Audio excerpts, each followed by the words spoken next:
Hello everyone, welcome to my YouTube channel. आज के इस वीडियो में हम डिस्कस करेंगे environment scanning.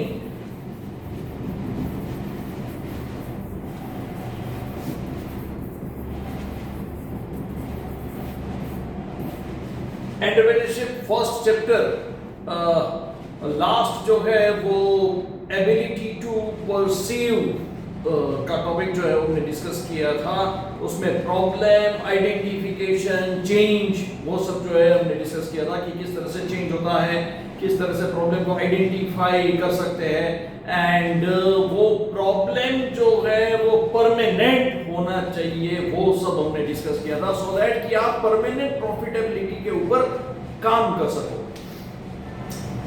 Entrepreneurship it doesn't mean that कि आप टेम्पररी कोई पर्टिकुलर प्रॉब्लम है उसको देख के डायरेक्टली आपने सॉल्यूशन करना स्टार्ट कर दिया, फिर 5-6 महीने के बाद वो प्रॉब्लम जैसी कोई चीज ही एग्जिस्ट नहीं है सोसाइटी में, then your business will shut down. समझ में आया? तो एक ऐसा अपॉर्चुनिटी किसे कहते हैं? By entrepreneurship point of view, business point of view, what can be considered as an opportunity कि जहां पे एक प्रॉब्लम जो है, आप जो भी प्रॉब्लम आइडेंटिफाई करते हो वो प्रॉब्लम जो है वो परमानेंट बेसिस पे होना चाहिए so that your solution can be turn into profitable service और profitable product. Is that clear? So environment scanning, ये नेक्स्ट टॉपिक है। Environment scanning means what first of all, और एनवायरनमेंट स्कैनिंग क्यों करना पड़ता है? Environment means business activity, whatever business activity you are doing, you are conducting in that in your surrounding, whatever environment is surrounding means ki political environment, technological, economical, consumer attitude, competitor environment, समझ पाया? ये सब जो है वो किस तरह का माहौल है आपके बिजनेस के surrounding, that particular environment need to be scanned, उसको पूरा का पूरा स्कैन करने की बात है। तुम्हारा नजरिया जो है, वो एटीट्यूड जो है वो ऐसा होना चाहिए कि आप एनवायरनमेंट स्कैन करके पूरा का पूरा अपॉर्चुनिटी ग्रैब कर सको। समझ में आया? और उसके लिए बिजनेस स्किल चाहिए, उसके लिए एनालिसिस जो है वो एनालिटिकल स्किल भी आपके पास होना चाहिए। समझ में आया? और वही जो है वो डेवलप करना है ये सब्जेक्ट को सीख के। समझ में आया? तो this is what the environment scanning. Environment scanning it does not like that कि स्पॉन्टेनियस आपके दिमाग में आइडिया आया, कोई भी पर्टिकुलर बिजनेस है, सक्सेसफुल बिजनेस है, अचानक से आइडिया आया और इमीडिएटली उसने वो बिजनेस जो है वो स्टार्ट कर दिया। नहीं, ऐसा नहीं है। एक पर्टिकुलर एग्जांपल के साथ मैं आपको एक्सप्लेन करता हूं ये topic. One of the particular, एक इससे पहले तो हमने एक केस डिस्कस किया था, हमारे मोरबी का ही था कि बिजनेस पैकिंग जो है, बिजनेसमैन बिल्डर लॉबी में एक वेल नोन बिल्डर है, उसने जो है वो एक बहुत ही अच्छा एनवायरनमेंट स्कैन करके फास्टेस्ट पॉसिबल रिटर्न ग्रो करने की बात थी। ओके, अब एनवायरनमेंट स्कैनिंग का एक दूसरा मैं आपको एग्जांपल यहाँ पे सेट करना चाहता हूँ कि कभी कभार क्या होता है कि बिजनेस स्टार्ट करने के लिए लोगों को क्या प्रॉब्लम होता है कि पैसा चाहिए, पैसा होगा तो ही बिजनेस होगा, नहीं तो बिजनेस पॉसिबल नहीं है। भाई ऐसा नहीं है। Idea is the most important. क्या होना चाहिए? Idea, environment, analysis. समझ में आया?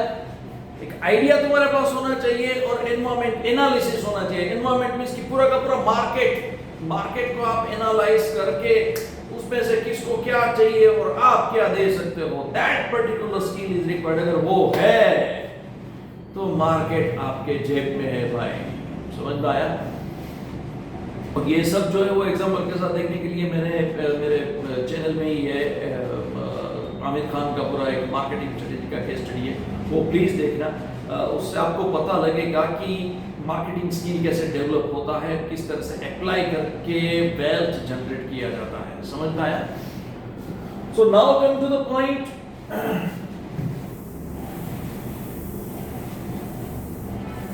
One of the particular example कि टूरिज्म इंडस्ट्री किस तरह से डेवलप हो रहा है।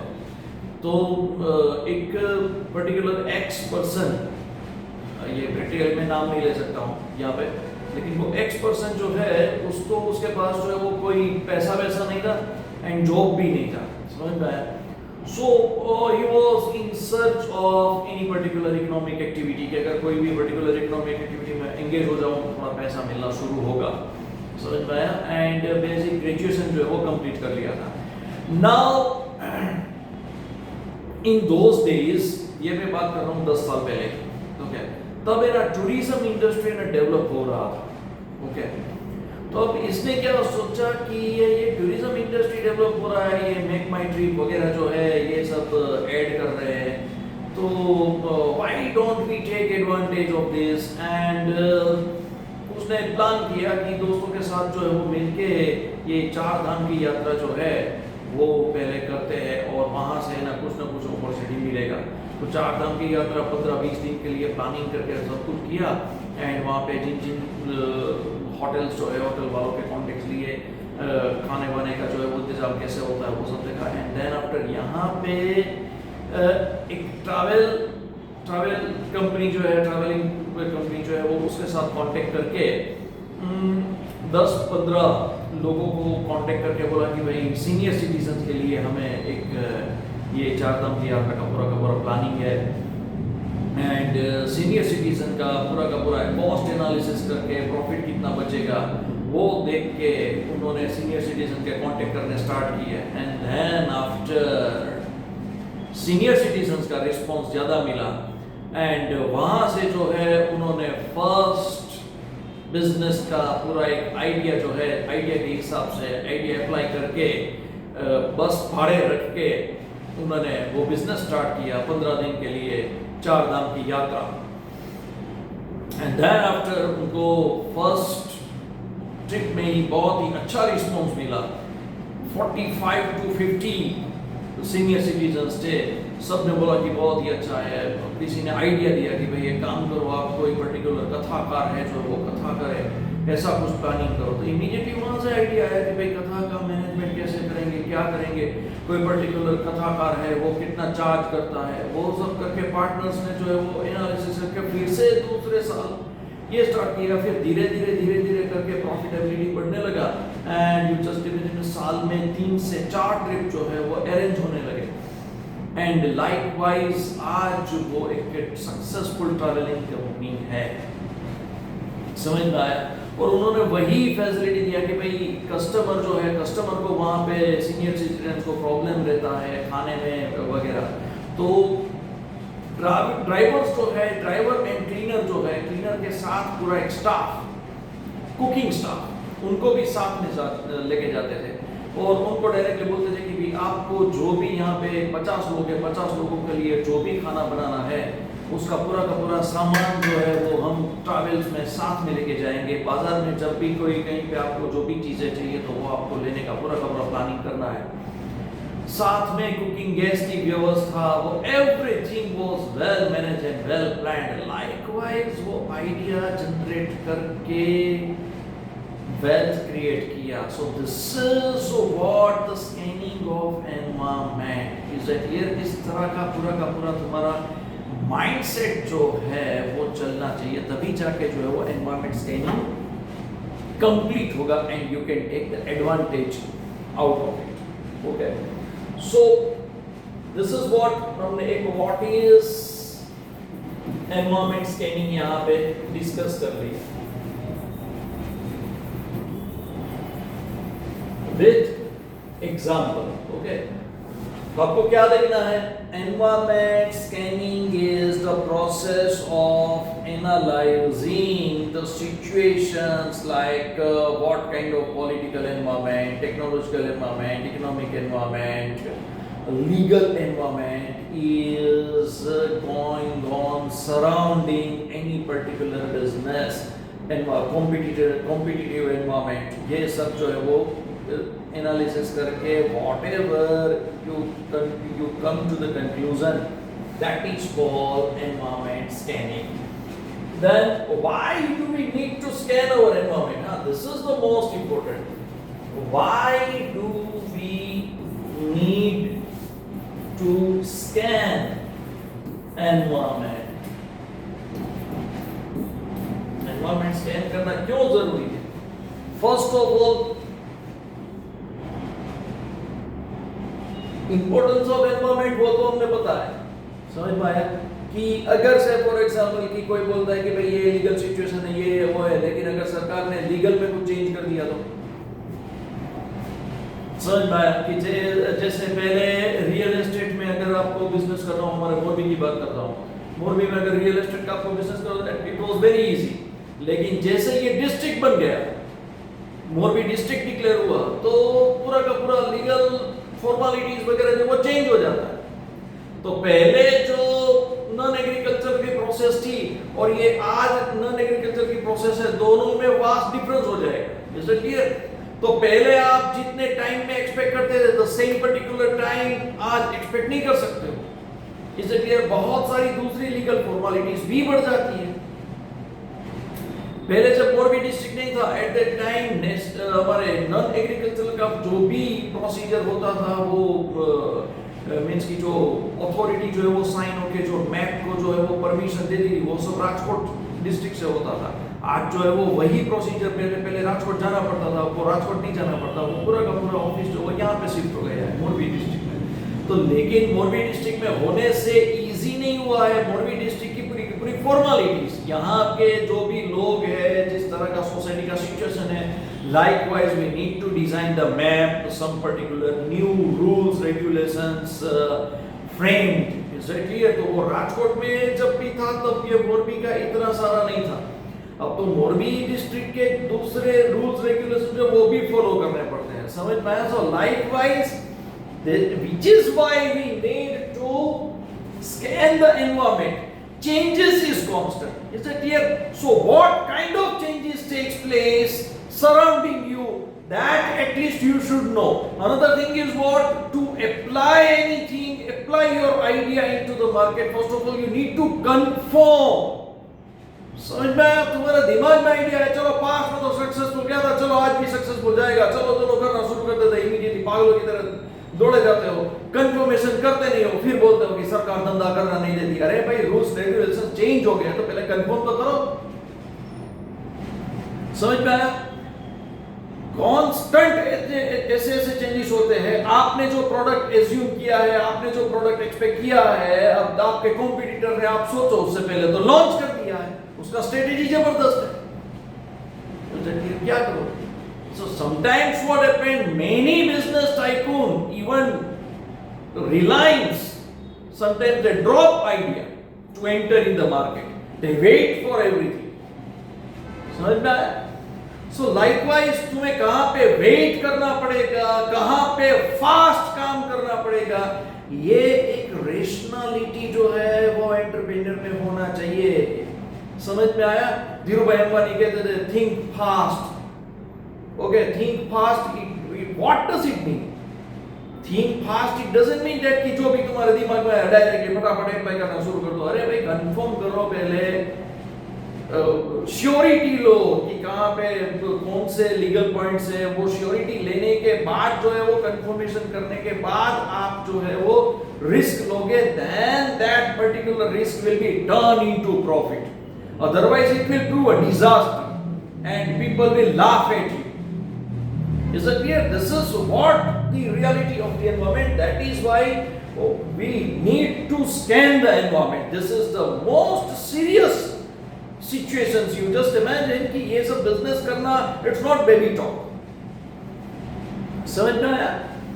बहुत बार क्या होता है कि पागलों की तरह जो वो फादर का पैसा होता है तो इन्वेस्टमेंट करके वेस्ट हो जाता है, पूरा का पूरा वॉश आउट हो जाता है इन्वेस्टमेंट। फिर क्या बोलते हैं कि भाई मेरे नसीब में नहीं था, फादर के नसीब में तो था। अरे भाई टाइम चेंज होता है, उस हिसाब से क्या क्या चेंजेस है।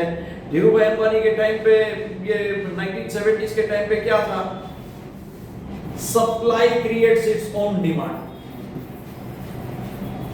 Supply creates its own demand.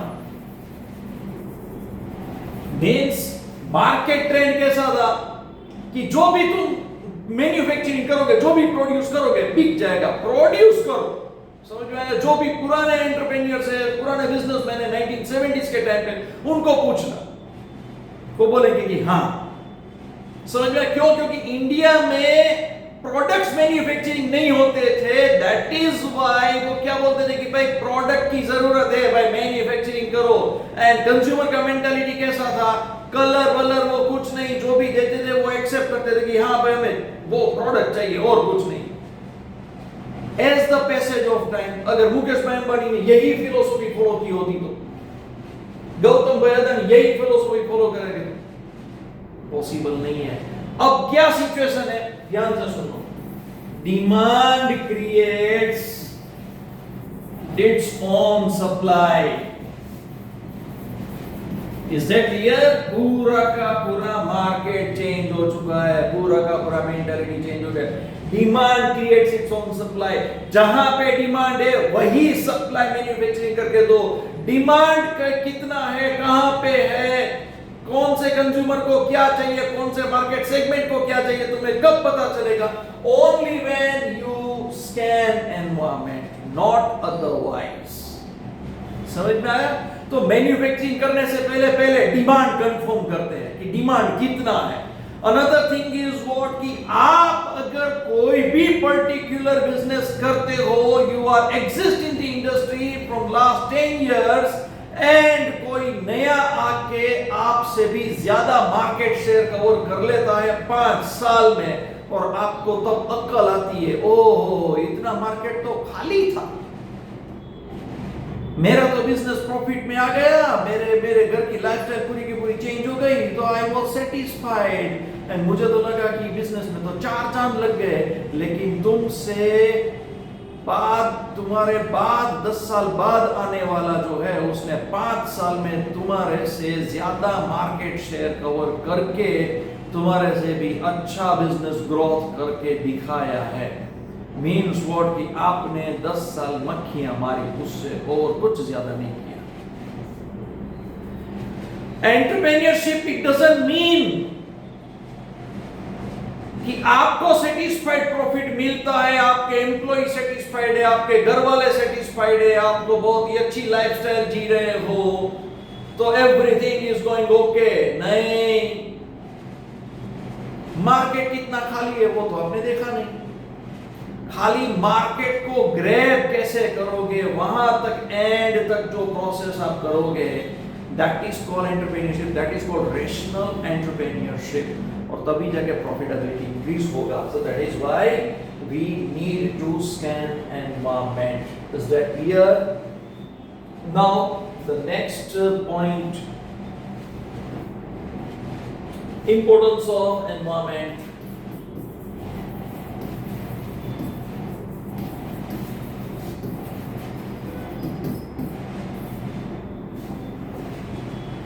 Identification of opportunities to get first mover advantage.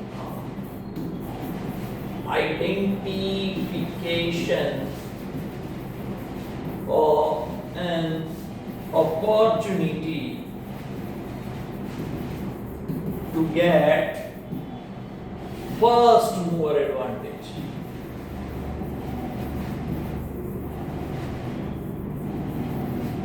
First mower advantage means what, की इंडस्ट्री में हम सबसे पहले हैं, कि ऐसा हमने किया, leader in industry. Is that clear?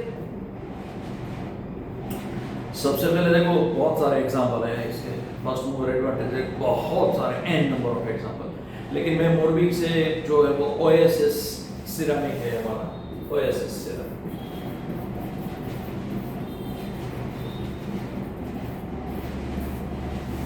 India level पे first time double charge vitrified,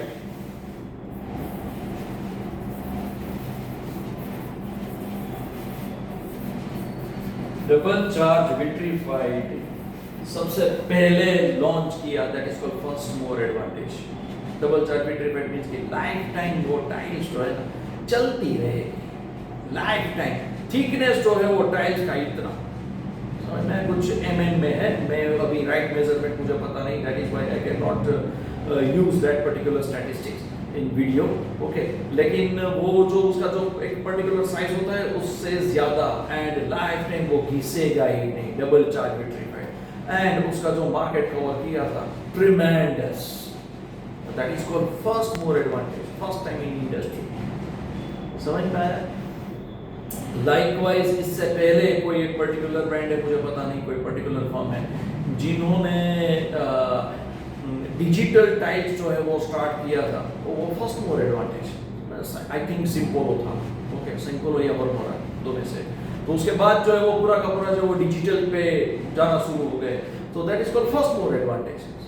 industry में कुछ नया करते हैं, that is called first more advantage. तो वो तुम्हें पता कैसे चलेगा? On the basis of identification of an opportunity to get first more advantage. तुम अपॉर्चुनिटी आइडेंटिफाई करोगे तब जाके, और वो पूरा का पूरा एनवायरनमेंट स्कैन करोगे, then only you came to know. Is that clear? That is why the skill to scan the environment that also need to develop.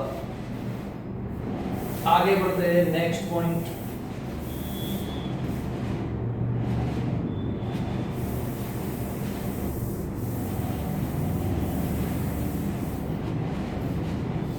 Formulation of strategies and policy, yes.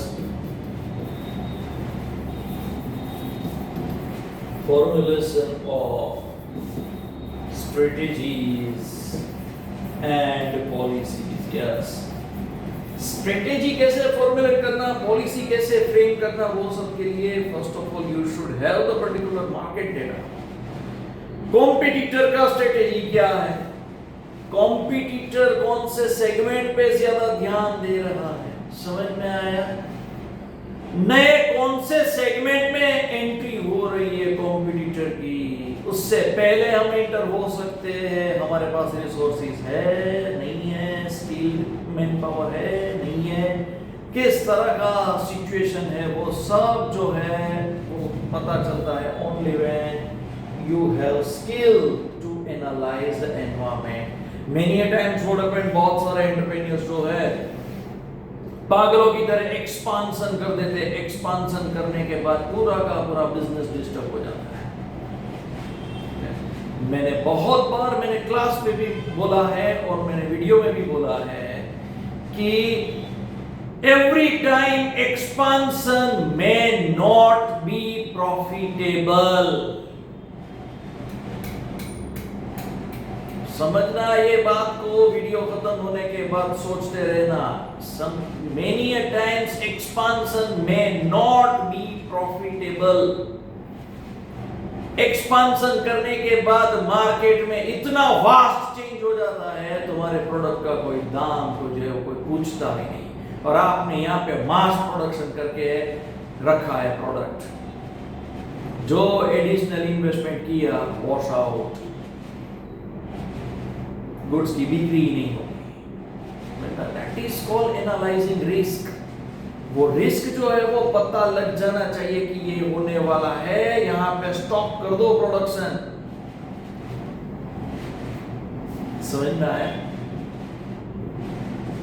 To save yourself, to protect yourself against the risk, environment analysis, environment scanning is the most important. Next point, tapping useful resources. Yes, tapping useful resources. आज India में जो है वो water resources के ऊपर ज़्यादा focus हो रहा है कि तो मेरे जो दो वीडियो आपने देखे होंगे, एक पार्ट 1 और पार्ट 2 का है वाटर कंजम्पशन के ऊपर, तो प्लीज़ जो है वो शेयर करना। कहाँ पे कितना पानी जो है वो खर्च होता है, industrial use and agriculture use दोनों का जो है वो मैंने स्टैटिस्टिक्स शेयर किया है आपसे ये वीडियो में, एंड बहुत सारे लोगों ने देखा, लाइक किया, थैंक यू वेरी मच। मैं सबको थैंक्स देना चाहता हूँ। आप मैक्सिमम पॉसिबल लोगों को ये शेयर करना ताकि पता चले। And tapping the useful resources, you just imagine कि कार मैन्युफैक्चरिंग कंपनी में टू मैन्युफैक्चरिंग का one particular car 1,47,000 liters of water is required. You just imagine. पानी इंपॉर्टेंट है या tax free government system schemes वो सब इंपॉर्टेंट है? सबसे पहले पानी रिसोर्सेज, पानी नहीं होगा वो टैक्स फ्री कर देंगे तो वहां पे जाके करोगे क्या? Is it clear? So likewise कौन से रिसोर्सेज है, कौन से रिसोर्सेज अवेलेबल नहीं है, कहां पे कितना इन्वेस्टमेंट पॉसिबल है, कहां पे नहीं है, वो सब देखना बहुत जरूरी है। Is it clear? Next is better performance, yes, to perform better in profitability, environment scanning is the most important. देखो सबसे पहले फेयर एंड लवली, यहाँ पे मैं लिख रहा हूँ फेयर एंड लवली,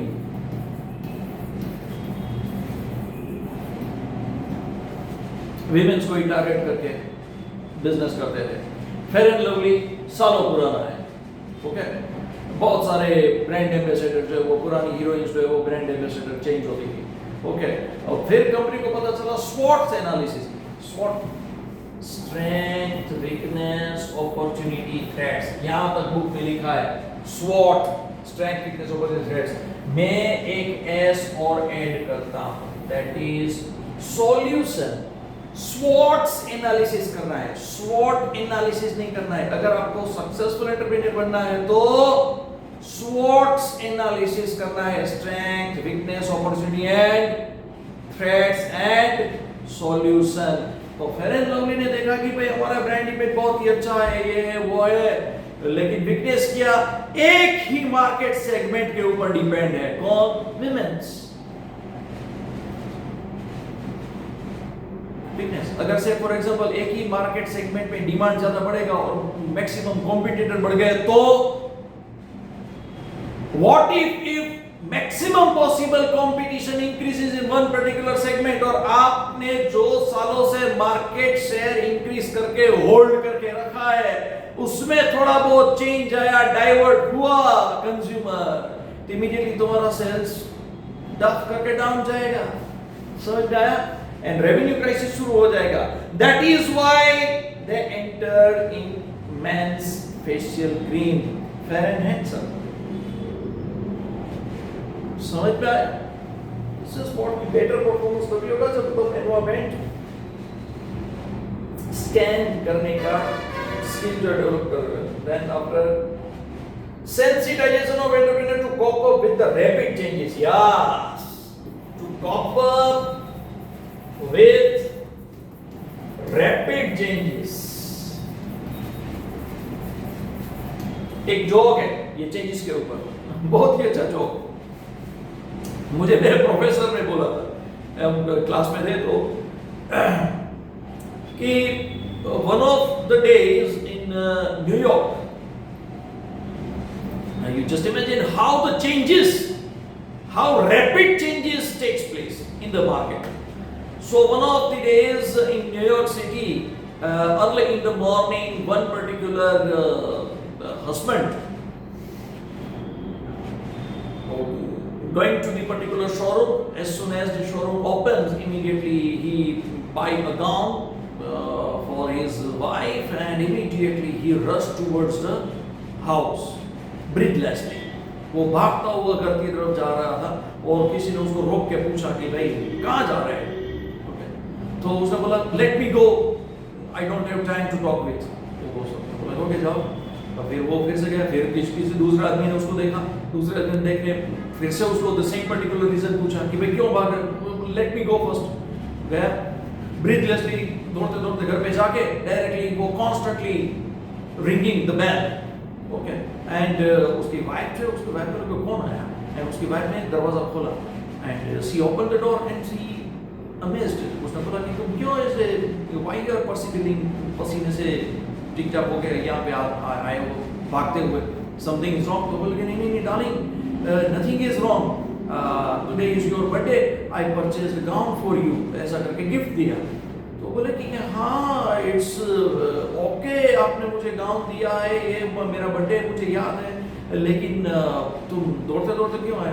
उन्होंने बोला कि डार्लिंग आई वॉज अफ्रेड कि if I give you this particular gown as a gift, and what if the fashion and design will be going out from the market, fashion will going out from the market, then what? समझ में आया? Means कि gift देने से पहले अगर इसका fashion चला गया तो इतना फास्ट चेंजेस होता है। तो ये रैपिड चेंजेस जो है वो रैपिड चेंजेस को देख के एंटरप्रेन्योर को देखना है कि हाउ वी कैन सर्वाइव। तो ये सब एनवायरमेंट एनालिसिस करके ही आपको पता चलेगा। Image building, yes,